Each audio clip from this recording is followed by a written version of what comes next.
Hello everybody, this is JT Productions and welcome back to another preview and prediction video. Today we'll be looking at the Michigan State Spartans.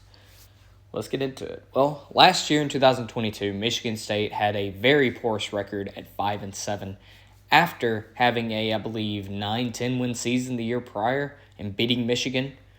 Well, you lost Kenneth Walker from 2021 to 2022, so that could say something, but really, it came out of nowhere. Like, you brought in two guys, and Jalen Berger and another guy from Colorado, I believe, and they had no impact.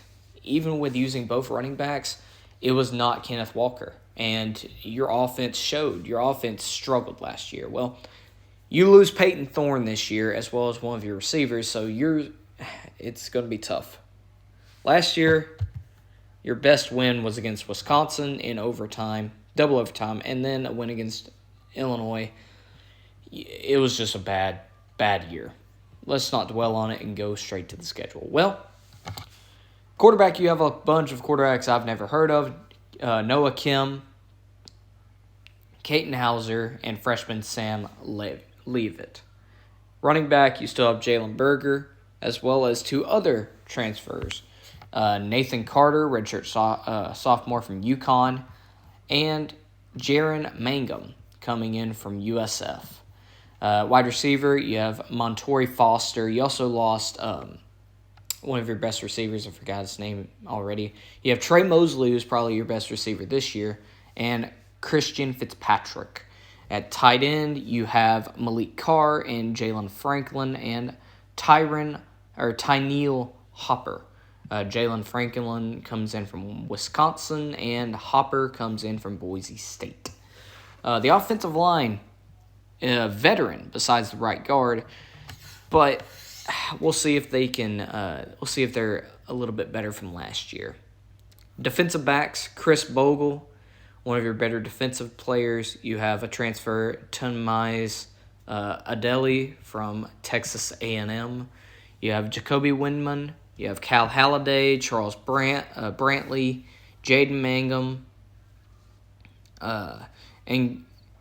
Angelo Gross, Chester Kimbrough, and Derek Harmon, and a bunch of other guys who coming in. Armorie Smith, a safety coming in from Cincinnati.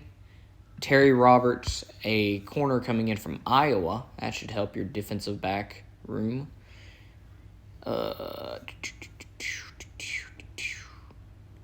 You also have Seaman Melvin coming in from Wisconsin. You have Jalen Sammy, defensive tackle from Colorado. And besides that, that's pretty much all the notable guys that I see.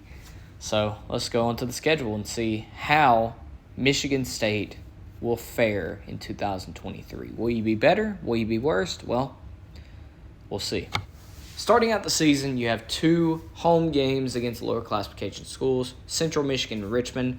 Now, I wouldn't sleep on Central Michigan, but I think that you do have enough talent to beat both these teams and start the season 2-0. Now, against Washington at home, I think you lose the next two games. Against Washington and Maryland, I just think they're going to have too much firepower for you to handle. I think you lose to Washington and Maryland to go to 2-2. Then you're on the road at Iowa. I think they're going to be too physical for you. Their defense is going to be too much for you. I think you're 2-3. Going to the bye week, on the road at Rutgers. I think you win this game. I think coming off a bye week, Mel Tucker's able to rally the troops and able to pull off a big win for you on the road at Rutgers to go to 3-3 before playing Michigan.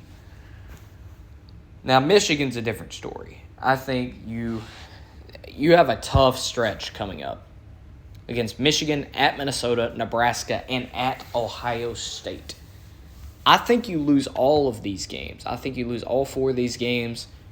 Now, Minnesota could be close. Nebraska could be close. I don't think you're going to keep it close with Michigan or Ohio State. And at this point, you're 3-7.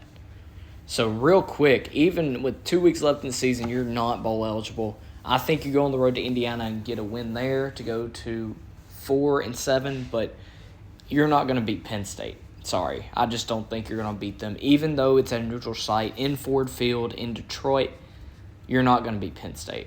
So that was a quick one. I think that Michigan State, there's a good chance that Mel Tucker's out of there if they go 4-8 this year, which I'm predicting them to. So that's another head coach that I think could definitely get fired this year. So anyways, 4-8 record for Michigan State. It's going to suck, but it is what it is. So thank you all so much for watching. Hope you all enjoyed. Go Dogs.